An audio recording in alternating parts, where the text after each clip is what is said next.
traffic. Sa Pasay naman, makikisaya ang ilan nating paboritong kapuso stars sa pagsalubong sa taong 2015. At nakatutok doon live si Claire Delfin. Claire!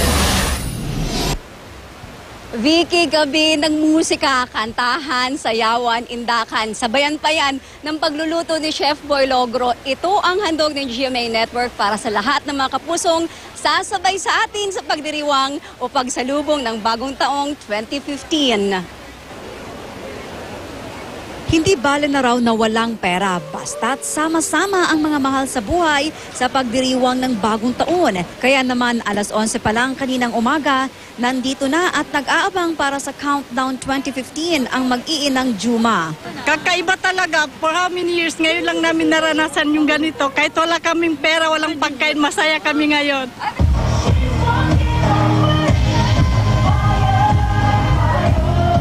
Ang mga kapuso artist, kanya-kanyang ensayo ng kanilang mga musical number para sa New Year special. Hindi bali na rin daw na mahuli sila sa kanilang medianoche kasama ang mga kaanak, basta't mapapasaya raw nila ang kanilang fans na malaki ang ambag sa kanilang tagumpay sa showbiz nitong 2014.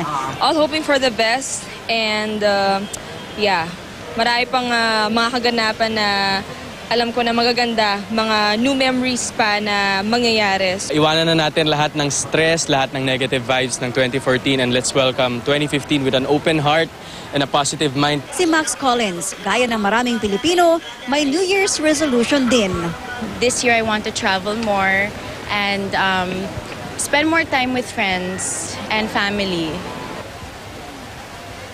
Vicky, sa mga oras na ito ay tuloy-tuloy ang dating ng mga taong gustong manood at makiisa mamaya sa Countdown to 2015.